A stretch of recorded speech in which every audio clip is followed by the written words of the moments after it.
right? Guess what?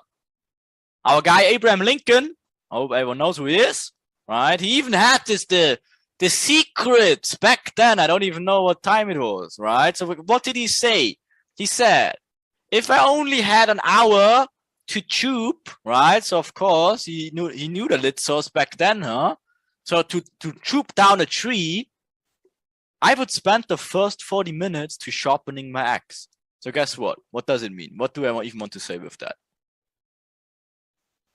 Practice, practice, practice before you even deciding to choop down the tree. If you have an hour, let's say you wanted to achieve a goal XYZ in a month. Why would you jump into on Monday again and taking immediately trades all the time? For example, Nicholas, maybe for you as well, because you said like you wanted to do the challenge on Monday. Don't do it. Don't do it. Practice first. There's no point of now trying in it if you're not really prepared for it. So practice, practice, practice first. And if you're familiar with it, then jump in. But again, if this guy says it, he's a smart guy, wasn't he? If he tell you, if everyone told you, like, who is on a stage where you want to be, why would you not listen to us? So don't jump in right away. Practice, practice, practice first. So we made a little guideline, which is a little bit insane. I love it. Right? So a lot of people want to go in here. Like, here's the start, here you, like your little bunny in here, perfect. So what do you guys want to do? Or maybe not everyone, but a few people. They're sitting here, playing with their phone, whatever, don't even listen to what we say. And then, oh my God, that's a, oh no, oh my God, that's a long way. No, no, I don't go. I go here, and then I just go here. But guess what? There's a crazy dangerous Hitchcock, in whatever this thing is called in English, that will fucking kill you. It will eat you. You will step on it and you die. You explode. You just explode. There's nothing left for you. You cannot do it. Right? You're dead. There's no way you can pass this insane Hitchcock in here. Right? There's no way. How can you go? No! You go here, that just eats you. No way. You cannot pass it. You need to go the long way. Again, there's a Chinese quote which says, if you want to go fast or want to be fast, go the long way. And that's what it is. If you try to make shortcuts here, it will not work. It will not work. You will get eaten by the Hitchcock, okay? Yeah, Sakpa, that's literally Sakpa. Yeah, she will eat you here. Right? So she will take a long time because her stomach is very small, but still, she will do it. So guess what you need to do? First, find your ideal timings, fully revise all the notes you have so far, let everything sink in, and let everything pretty much sink in deeply before you even consider to whatever now put all the money into the markets and try to catch 1 to 10s on a daily basis. It will not work. You need to make practice first before you will trade it, right? And again, work together with your private groups. And it will take some time. Guess what? It will take some time until you understand it and move in your own pace. Just again, Wok, I think, has a very, very good quote yesterday. And he said, never ever compare your chapter 1 to someone else's chapter 10. Just because you see me doing all this crazy shit or whatever, Alex, Walker, Wally, JP, Sokba, don't compare. Just go in your own pace. And if you don't understand what an EDM is at this point, no problem. Just move in your pace. It will come with time, right? So just practice, and work together to get to the same goals. But guess what? How far are you in this journey? Not really that far, right? So you need to make a lot of steps. So guess what? Find your ideal currency pairs. You know our pairs. We trade EU, we trade GU, we trade EJ, AU, GF, which is GBP, Swiss French. That's hard to say. Then you also can trade gold, whatever, US 30, whatever. Pick your ideal currency pairs. Can be 6, can be, for example, 1, whatever. Start with 3. I don't know. But again, pick it first and know which ones you stick to, right? And also, what do you do next? You pick your ideal cup trade. Find out what works best for you. Find out what time zone it works best for you. What cup trade and what entry approach. If you like the limit orders, if you like the EDMs, if you like LETs, if you like break of structures, if you like higher time confirmations, if you only want to focus on Mona Lisa trades, It's all a process, guys, but you need to be clear of that before you do stuff, right? And pick your deal entry approach. I said that too, right? Of course, we have 4 of them. Pick the one you're trying to do and practice it. And only study and practice your chosen pairs and chosen cup trades and also entry approaches. Again, if you trade London, who gives a shit about New York? If you trade New York, who gives a shit about London? Right? Focus on that what is more important for you. Make at least, and that's a very, very minimum at least, 25 hindsight markups of your chosen cup trade. That's not a lot. Like, you should actually time 10 that, whatever, exit times 10, whatever, right? 25 is the absolute minimum you should even thinking about looking at live charts. If you cannot see in hindsight, how would you ever want to see it on the edge in live market conditions? That's literally wishful thinking. First, you need to make hindsight markup, get familiar with it, practice it, and then you can trade it, right? So guess what? Start practicing those markups in TradingView then. Make 25 hindsight. What is hindsight? If the day is already done, find the opportunities, see it on hindsight, and then slowly move your way into TradingView replay mode and do this multiple times until you actually see what's going on, right? And guess what? Still, start removing the markups and try to identify the ideal cup trade entry without the markets on replay mode, right? And getting a really feeling of the live market to it and really try to act real, right? And try to really focus on it, right? And then repeat that. Repeat, repetition, rinse and repeat, right? And start backtesting random days. Just go into replay mode, go into a random day, make a replay mode, and try to figure it actually out. Just try to understand it all over again and only do it with your session, with your cup trade, and with your entry opportunity. And guess what? If there is no entry opportunity for you, so be it. You don't need your perfect ideal rule set every single time, but at least understand the days and get a feeling for it, right? And do what? Journal every practice session. As Alex said, you need to journal it. He made a call for season 1 people about it. He probably will make it for season 2 season as well. You need to journal it. Again, ask me, ask JP, ask Sokpa, whoever. We have hundreds, if not thousands, of journal trades. So again, 25 will not bring you that far, will it? Get a feeling for it and journal the whole shit. I told you before, I have printed out charts. Folders of folders of folders. Right? You need it. Guess what? Screenshot all your markers and create folders of your setup. Get good at it. And all of a sudden, you passed this insanely dangerous Hitchcock in here. See? You made it safe. You made it safe. You made it live. You're still alive. Awesome. Now start monitoring price action live. Now you actually can, after all these steps, but you see how many it is. You see how long it is until you actually should go to live markets. It's a process, guys. Right? Guess what? Again, ask Walker. How long does it take Walker to get a doctor degree? Does it take him a week or 3 weeks? No.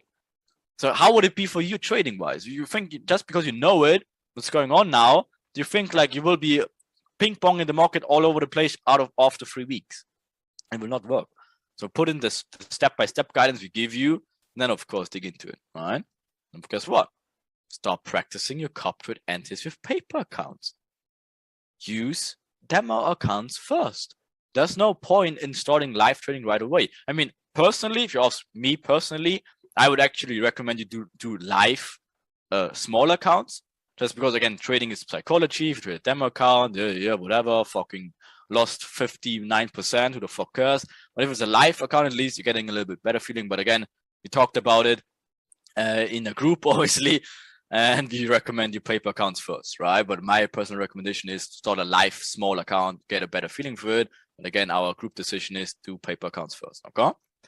And of course, treat your paper account or your small live account as you would treat a real big account. Imagine not only trading whatever, a few thousands, whatever, but actually hundreds or millions. Would you treat that not differently?